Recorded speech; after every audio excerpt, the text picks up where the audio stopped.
سنو، دنیا کی باتوں سے کیوں مایوس ہو گئے ہو؟ کیا تمہیں اللہ کے وعدوں پر یقین نہیں؟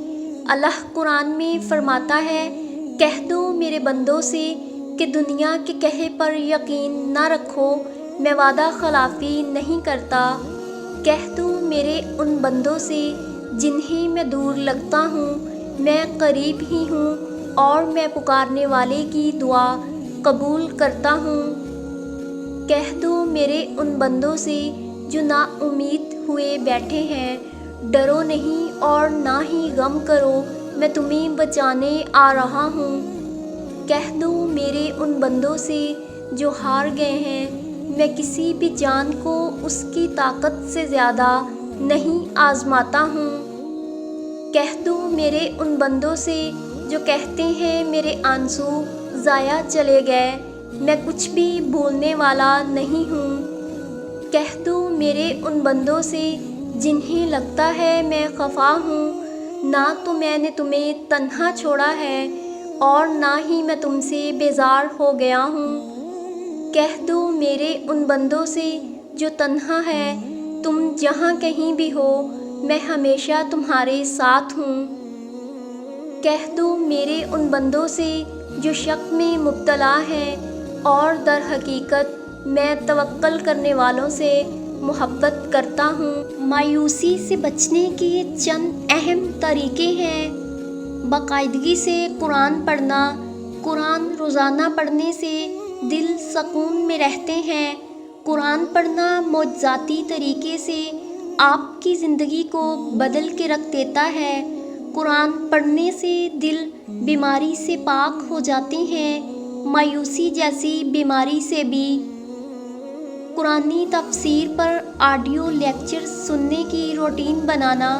میرا ذاتی تجربہ ہے کہ جب تک آپ روٹین میں دینی لیکچر سنتے ہیں، آپ کی ذہنی حالت بہترین رہتی ہے، آپ مایوسی اور بے سکونی سے بچے رہتے ہیں، اور یوں ہی یہ روٹین بگڑتی ہے، حالات میں بھی بگاڑ آنے لگتا ہے۔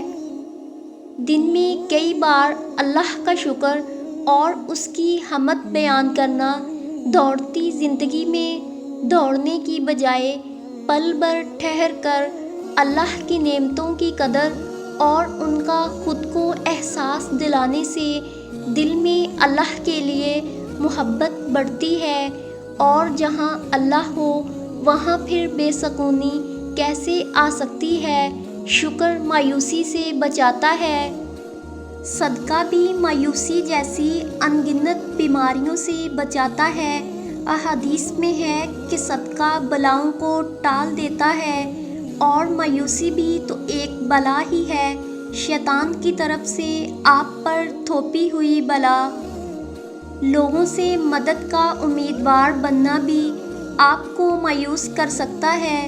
جب آپ کسی پریشانی میں ہوں اور آپ لوگوں کی طرف مدد کی نیت سے دیکھیں کہ کوئی تو ہو جو آپ کو اس مشکل سے نکال دے، تو 100% چانسز ہوتے ہیں کہ آپ مایوس ہو جائیں، کیونکہ مدد کی طاقت اللہ نے کسی انسان کو نہیں دی، یہ صرف اللہ ہی کے در سے ملتی ہے۔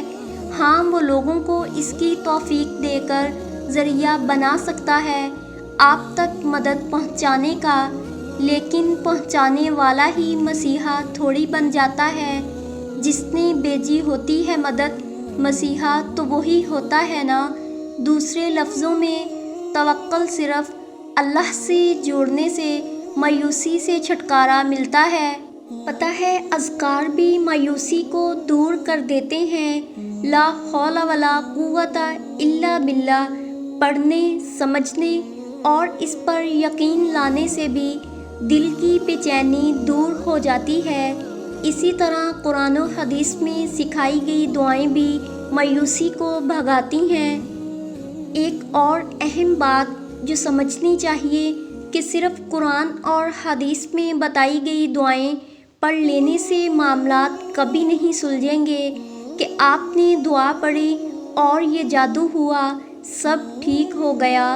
ان دعاؤں کی روح تک جانے سے مسئلے حل ہوں گے، ان پر غور کرنے سے آپ کے معاملات حل ہوں گے۔ ان پر جتنا غور کرتے جائیں گے، آپ کے بکھرے معاملات کے حل اللہ کی طرف سے آپ کو ملنے لگیں گے۔ ہم ہمیشہ پختہ ایمان کی حالت میں نہیں رہ سکتے۔ ایسے دن بھی آئیں گے جب تمہیں لگے گا کہ اللہ تم سے پیار نہیں کرتا، اور ایسے دن بھی آئیں گے جب تمہیں لگے گا کہ تم بالکل اکیلے ہو، لیکن یہ احساسات سچ نہیں ہوتے، یہ صرف ایک فیز ہوتا ہے، اور فیزز اللہ نے ہمیشہ کے لیے نہیں بنائے بلکہ یہ گزر جانے کے لیے بنائے ہیں۔ جیسے خوشی اور غم کے مرحلے ہوتے ہیں نا، بالکل ویسے ہی یہ کمزور ایمان کا مرحلہ ہوتا ہے۔ یہ مایوس احساسات ہمارے مشکل حالات کی وجہ سے پیدا ہوتے ہیں، لیکن اس کا مطلب یہ نہیں ہوتا کہ اللہ ہمارے ساتھ نہیں ہے یا اسے ہم سے پیار نہیں ہے۔ اللہ ہم سے پیار کرتا ہے تب بھی جب ہم خود سے پیار نہیں کر پاتے۔ اللہ ہمیشہ ہمارے ساتھ ہوتا ہے تب بھی جب ہم اپنے ایمان کے سب سے کمزور درجے پہ ہوتے ہیں۔ تو پھر گزر جانے دو اس مرحلے کو، کیونکہ اس مرحلے کے بعد معجزے ہیں، اور بے شک میرا رب دعا خوب سننے والا ہے۔ تو سب سے کہنے کی کیا ضرورت جب اللہ ہے نا؟ تھک جاؤ تو آنکھیں بند کرو اور سب اللہ سے کہہ دو، دیکھنا سارے جہان کی تھکن اتر جائے گی۔ جب تم ناممکن حالات کے باوجود دعا مانگنا نہیں چھوڑتے تو اللہ تمہیں معجزوں کی راہ دکھاتا ہے۔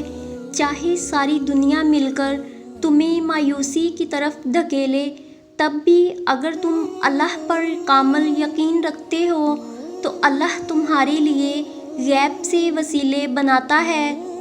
گھبراؤ نہیں، یہ مشکل وقت عن قریب گزر جائے گا۔ تم یقین رکھو گے نا اللہ پر، تو اللہ تمہارے لیے کافی ہو جائے گا۔ نظر انداز کر دو وہ سارے وسوسے جو تمہارے دل کو بے چین کرتے ہیں۔ تم مدد مانگو اللہ جل جلال سے، پھر دیکھو کیسے تمہاری سب مشکلات کا حل نکل آئے گا۔